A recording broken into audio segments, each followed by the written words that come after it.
देखिएगा डीपीपी 10 का पहला क्वेश्चन है, ए तथा बी बर का बिहू है तो ए बी के होल डैश क्या होगा। गजब वाले भाई, हल्का हल्का सवाल है। ए बी के होल डैश होगा बी डैश ए डैश, ये फार्मूला ही है, याद रखना। नहीं पढ़ाए थे कि ए और बी का होल डैश होगा तब बी पहले आ जाएगा, ए बाद में आ जाएगा, इसका टेंशन बी ले लेगा पहले ही आके, बी डैश ए डैश हो जाएगा।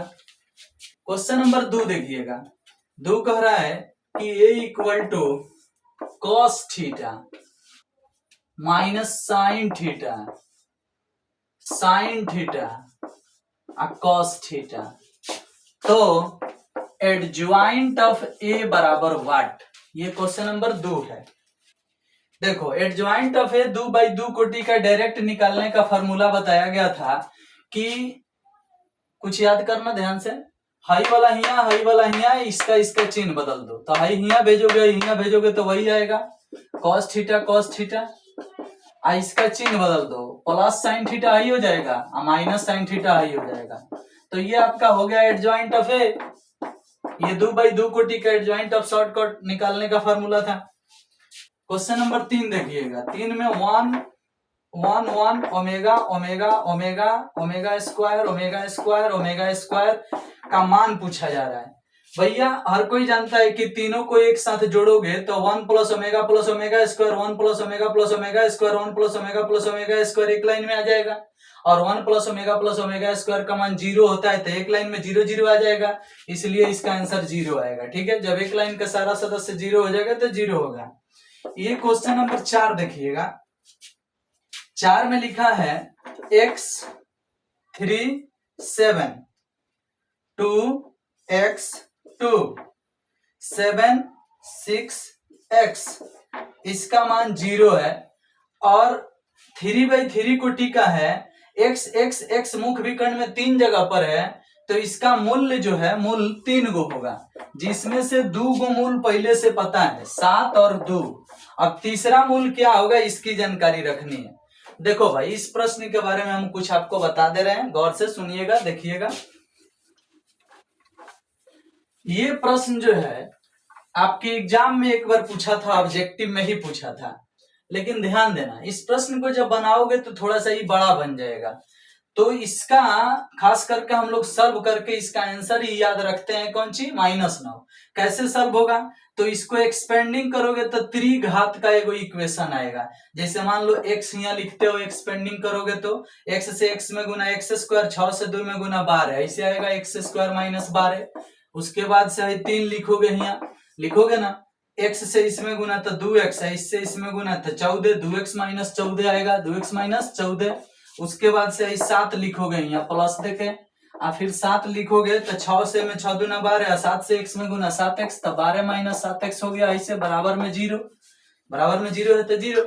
अब ये जो आया है ना, इसको गुना करोगे तो x³ आएगा, इसको गुना करोगे 12x आएगा, इसको गुना करोगे 6x आएगा, इसको गुना करोगे 42 आएगा, इसको गुना करोगे 84 आएगा, इसको गुना करोगे 49 आएगा, और बराबर में 0 आएगा। ठीक है, अब इसको एक जगह बटोरोगे तो ये त्रिघात का मिलेगा बहुपद, x³ 12x और 49x जोड़ दोगे तो 61x हो जाएगा, 61x, 6x जोड़ दोगे तो 67x हो जाएगा। ठीक है, 2 और 4 6 यहाँ हो गया, 8 और 4 12 x से 26 हो गया, प्लस में बराबर में 0। अब हाई जो आया है इसका एक्सपेंडिंग है। अब पहले से तुम्हें पता है कि 7 और 2 इसका मूल है, तो जब 7 मूल है तो x बराबर 7 सही हुआ, और जब 2 मूल है तो x बराबर 2 भी सही हुआ, तो x बराबर 7 का मतलब हुआ x माइनस 7 एगो गुणनखंड, और x प्लस 2 का मतलब x बराबर 2 का मतलब हुआ x माइनस 2 एगो गुणनखंड। अब भाई दोनों गुना करोगे तो आएगा x से x में गुना करके x स्क्वायर, 7x और 2x 9x आएगा, और उसके बाद 7 दूना 14 आएगा प्लस में। तो हाई जो है 2 गो शून्यक से बना हुआ बहुपद है। अब इस बहुपद से इसमें भाग दे दो, x³ माइनस में 67x प्लस में 126, इसमें भाग देना पड़ता है इससे, x² माइनस में 9x और प्लस में 14 से, तो एक्स स्क्वायर है, एक्स क्यू चाहिए तो एगो एक्स लिखोगे, एक्स से एक्स स्क्वायर में गुना होगा एक्स क्यू आएगा, एक्स से इसमें गुना होगा तो 9 एक्स स्क्वायर आएगा, इस तरह से। ठीक है, उसके बाद एक्स से इसमें गुना करोगे तो कितना आएगा, 14 एक्स आएगा। ठीक, हल करोगे इसे,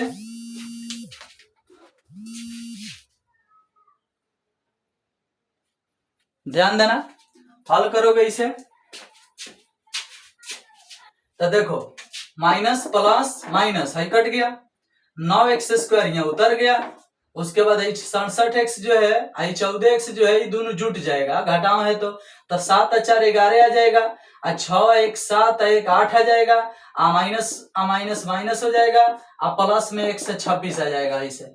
अब इसमें फिर इससे भाग देना है तो एक्स स्क्वायर यहाँ है, 9 एक्स स्क्वायर चाहिए तो प्लस 9 लिख दो, और 9 से इसमें गुना करोगे तो 9 एक्स स्क्वायर, और 9 से इसमें गुना करोगे तो 81 एक्स, और 9 से इसमें गुना करोगे तो 126।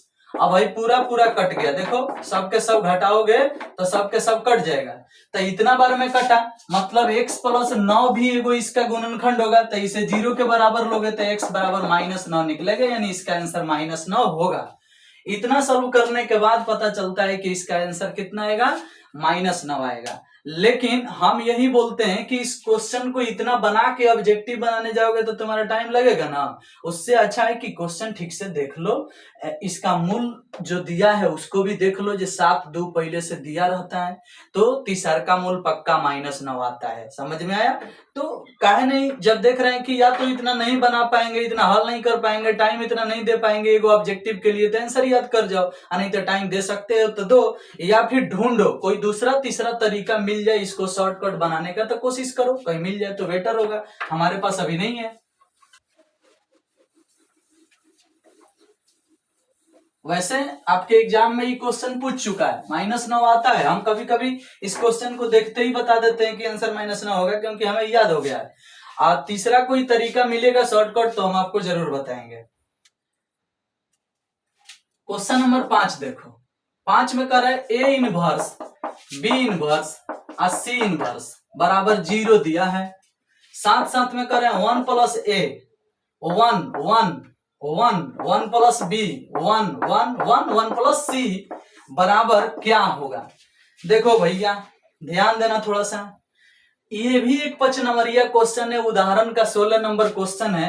इसका आंसर आता है ABC ABC 1 plus 1 by A 1 by B 1 by C, ये आता है आंसर। ठीक है, अब एक बात बताना मुझे, ए इनवर्स को लिख सकते हो 1/a, बी इनवर्स को लिख सकते हो 1/b, सी इनवर्स को लिख सकते हो 1/c, इसका मान 0 दिया है तो ये सब 0 हो गया, तब बच गया 1 में एबीसी से गुना होगा तो इसका आंसर आएगा एबीसी।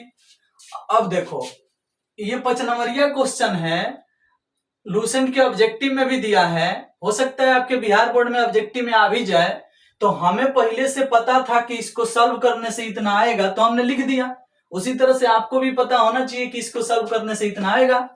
बात समझ रहे हो? तो बना लोगे आराम से, क्योंकि इसका मान पहले ही से कितना दिया है, 0 0 रखोगे तो उड़ जाएगा, 1 में एबीसी से गुना होगा तो एबीसी आंसर आ जाएगा। चलिए नेक्स्ट क्वेश्चन देखते हैं। नेक्स्ट क्वेश्चन में लिखा है 6 नंबर, ए स्क्वायर माइनस ए प्लस आई बराबर 0, तो ए इनवर्स क्या होगा। देखो भाई ऐसे सवाल को हल करके ए इनवर्स निकालना हो तो पहले दोनों तरफ ए इनवर्स से गुना कर दो, दोनों तरफ ए इनवर्स से गुना करने पर वैसे आंसर मुझे याद है लेकिन तुमको सिखा रहे हैं, ए स्क्वायर है तो ए इंटू ए लिखोगे तो ए स्क्वायर हो गया, ए इनवर्स से गुना होगा तो ए इनवर्स लिखना पड़ेगा, ए है तो ए उतार दो, ए इनवर्स से गुना होगा तो ए इनवर्स लिखना पड़ेगा, आई है तो आई लिख लो, बराबर में 0 है तो 0 लिख लो, सॉरी आई में भी गुना करना पड़ेगा, ए इनवर्स है बराबर में 0, ए स्क्वायर के लिए ए इंटू ए इनवर्स से गुना, ए के लिए ए इनवर्स से गुना, आई के लिए आई ए इनवर्स से गुना, 0 में ए इनवर्स से गुना तो 0, दोनों तरफ ए इनवर्स से गुना हो गया। पढ़े हो तुम एक नियम कि ए इंटू ए इनवर्स बराबर आई होता है, आई कौन सी है ए, ए इंटू ए इनवर्स बराबर आई होता है, आई में ए इनवर्स से गुना होगा तो ए इनवर्स होता है बराबर में 0। अब देखो ए से आई में गुना होगा तो ए होगा, आई का आई उतर गया, ए इनवर्स बराबर के उधर जाएगा तो माइनस में हो जाएगा, माइनसवा इधर भेज के इसमें डालोगे तो आई माइनस में है प्लस में हो जाएगा, आई ए प्लस में है माइनस में हो जाएगा, और उधर खाली ए इनवर्स बच जाएगा। यानी ए इनवर्स अकेला उतर गया, माइनस इधर से आके इसमें चला गया तो आई माइनस में है प्लस में हो गया, ए प्लस में है तो माइनस में हो गया, यानी कुल मिला जुला के आई माइनस ए इसका आंसर होगा। ठीक है, ए इनवर्स का। और ये भी क्वेश्चन आपके एग्जाम का पूछा हुआ क्वेश्चन है, देख लो किस प्रकार से बनाए हैं। चलिए अब इसके बाद हम बताने वाले हैं क्वेश्चन नंबर 7।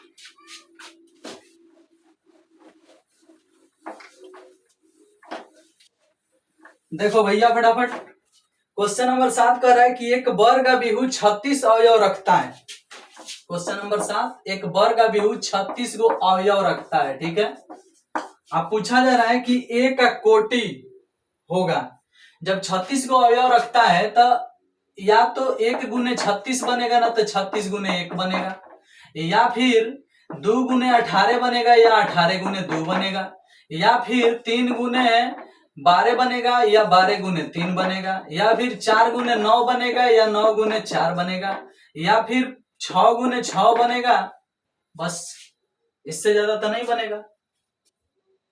गिन लो, 1 2 3 4 5 6 7 8 9, 9 गो इसका आंसर होगा, 9 गो अभिहू संभव है। ठीक है, तो 36 अवयव रखता है तो इसमें ए का कोटि होगा।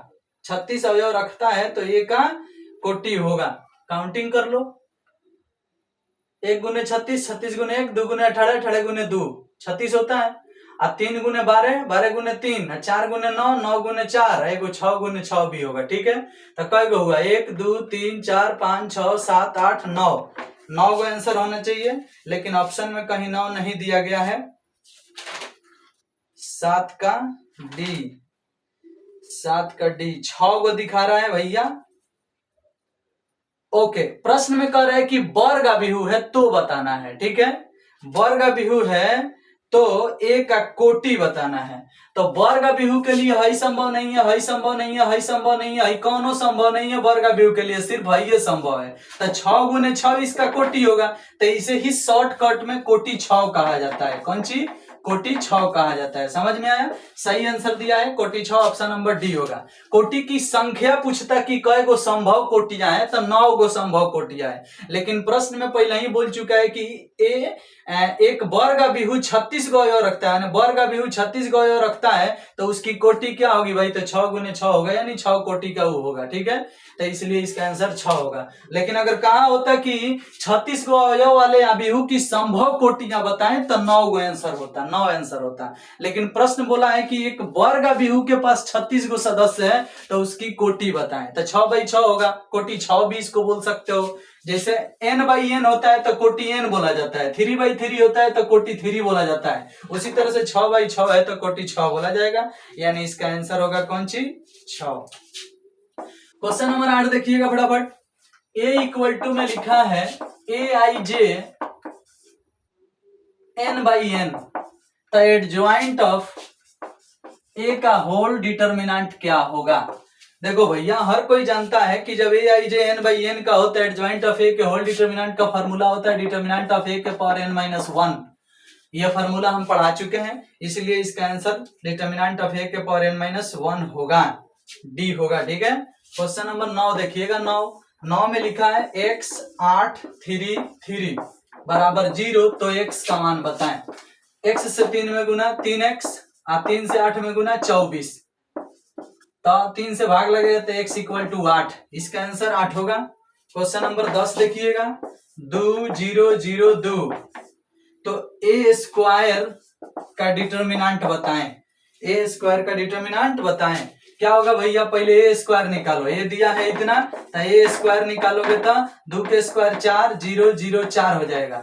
अब इसका डिटर्मिनेंट निकालना है ना, हो तो डिटर्मिनेंट ऑफ a² करने जाओगे तो 4 चौका 16, 0 एकम 0, 16 में से 0 गया 16, इसलिए इसका आंसर 16 आएगा। ठीक है, नेक्स्ट देखिएगा क्वेश्चन नंबर 10 हो गया, तो 11 देखिए। सेक में -2, सेक इनवर्स -2 का मान पूछ रहा है क्वेश्चन नंबर 11 में। ठीक है, बड़ी आसानी से बताया जा सकता है, ध्यान देना। 11 नंबर क्वेश्चन सेक इनवर्स -2, इसका आंसर पूछा जा रहा है आपसे। तो ध्यान दीजिएगा, सेक का माइनस मिलता है तो ये भी पाई माइनस होता है, और सेक में 260 डिग्री का मान है तो पाई/3, 3 पाई में से पाई जाएगा तो 2 पाई/3 इसका आंसर होगा। ठीक है, तो याद रखना 2 पाई/3 आंसर होगा। 12 नंबर क्वेश्चन देखिएगा, 12 नंबर में लिख रहा है कि कॉसेक इनवर्स 12/3 और प्लस में सेक इनवर्स 16/4, तो बताइए आंसर क्या होगा। बड़ी आसान बात है भैया, 3 से 12 कट जाएगा 4 बार में, 4 से 16 कट जाएगा 4 बार में, तो cosec inverse theta, cosec inverse x plus sec inverse x बराबर पाई/2 ना होता है जी, तो पाई/2 आंसर होगा, क्योंकि हयू 4 हो गया, हयू 4 हो गया, तो फॉर्मूला होता है cosec inverse x plus sec inverse x बराबर पाई/2, तो पाई/2 लिखेंगे ही। नेक्स्ट क्वेश्चन है 13 नंबर, कह रहा है कि साइन इनवर्स -1, साइन का माइनस बाहर होता है और 1 पाई/2 का मान होता है, तो -पाई/2 आंसर होगा। इसके बाद क्वेश्चन नंबर 14 देखिएगा, 14 में कह रहा है कि log रूट एक्स का डीसी बताओ। log रूट एक्स के डीसी 1/2x होता है। क्वेश्चन नंबर 15 बताओ, 15 में लिखा है e के पावर रूट एक्स का डीसी बताओ, तो रूट एक्स के डीसी 1/2 रूट एक्स, ई के पावर रूट एक्स आंसर, तो 1/2 रूट एक्स इंटू ई के पावर रूट एक्स आंसर होगा। 16 नंबर देखो, 16 में कह रहा है ई के पावर एक्स के पावर 2 दिया है तो dy/dx बताओ, मतलब डीसी करो, तो x² का डीसी 2x, ई के पावर x² ऐसे होगा। लेकिन ऑप्शन के अनुसार आपको काम करना है, y बराबर ई के पावर x² दिया है और डीसी करोगे तो x² का डीसी 2x आएगा, ई के पावर x², ई के पावर x² उतर जाएगा, तो हाई कहीं ऑप्शन में दिया ही नहीं है। ऑप्शन में दिया है 2x के 2x, ई के पावर x² का मान कितना है y, तो इसके जगह पर y लिख दिया, इसलिए इसका आंसर 2xy होगा, 2xy ऑप्शन नंबर डी। इसके बाद क्वेश्चन नंबर 17 देखिएगा, 17 y बराबर लिखा है log 3x, इसका भी डीसी मांग रहा है, इसका भी डीसी। तो देखो, जानने के लिए हम लोग जानते हैं कि log mx का डीसी 1/x से होता है, log 3x का डीसी 1/x होगा, तो 1/x अगर किसी ऑप्शन में है तो ठीक है, नहीं है तो उसे ठीक किया जाए। ठीक है, देखो यहाँ y बराबर log 3x है, dy/dx निकालोगे तो log 3x का डीसी 1/x होता है, हर कोई जानता है, पढ़ा है। log mx का डीसी 1/x, चैन रूल पर भी बनाओगे तो कट के 1/x से आएगा, लेकिन ऑप्शन में 1/x भी नहीं दिया है, तो दूसरा जो दिया है वो कैसे निकलेगा। तो देखो, log इधर भेजा जाता है तो उधर 3x बचता है, log इधर आता है तो इसको e के मूडी पर लिख दिया जाता है। कभी भी log उस साइड से इस साइड आएगा तो इधर जो कुछ भी होगा e उसको अपने माथा पर ले लेता है, तो 3x का मान हो गया e के पावर कितना 3। अब e के पावर y, यहाँ से x का मान निकालोगे तो 3 भाग में जाएगा, तो x का मान हो जाएगा e के पावर y/3। देखो तो x का मान हो जाएगा e के पावर y या बटा में 3, ऐसे हो जाएगा। देख रहे हैं, अलग लिख के बता दे रहे हैं तुमको। y = कितना है log 3x है। अब यहाँ से log इधर भेजोगे तो 3x उधर अकेला होगा, log इधर आएगा तो e के माथा पर y हो जाएगा। अब 3 भाग में जाएगा तो x का मान हो जाएगा e के पावर y/3। अब इसके बटा में 1 है, इसको पलटोगे तो 1/x हो जाएगा, तो यो पलट जाएगा 3/e के पावर y। अब देखो, जो आपका डीसी 1/x आया था, 1/x के जगह पर 3/e के पावर y भी बोला जा सकता है, इसलिए इसका आंसर होगा 3/e के पावर y। ठीक है, जो कि ऑप्शन नंबर बी में दिया है।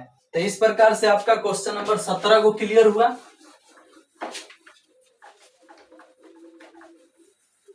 चलिए 17 के बाद हम क्वेश्चन नंबर 18 देखेंगे। 18 में लिखा है y = log x के पावर 3 का डीसी बताओ। देखो भाई, इसको भी हम पढ़ा चुके हैं, डीसी जब पूछ रहा है तो इसका पावर बाई एक्स आंसर होता है, power by x.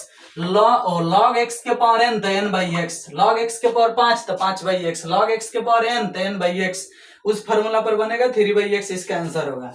19 number question देखिएगा, 19 नंबर में लिखा है tan ax का डीसी बताओ, tan ax का डीसी। अब देखो, ax का डीसी ये है, tan का डीसी sec² ax आंसर होगा, कोई दिक्कत नहीं इसमें। उसके बाद क्वेश्चन नंबर 20 देखो, 20 में लिखा गया है d log x के होल स्क्वायर बटा में dx। अब डीसी इसका पूछा जा रहा है तो 2 घुमाओ तो 2 log x, log x के डी सी 1/x था, बटा में x था, 2 log x/x इसका आंसर होगा। ठीक है, यानी 20 का ए ऑप्शन सही है। ठीक है, तो ये भी डीपीपी खत्म हुआ। इसमें भी 20 को क्वेश्चन था, हमने इसे सॉल्व किया। थोड़ा सा इसमें टाइम ज्यादा लगा होगा, लेकिन हाँ आप सीखे होंगे कि किस प्रकार से सब सवाल बनाए। ठीक है, इस वीडियो को यहीं पे खत्म करते हैं, नेक्स्ट डीपीपी का इंतजार करें।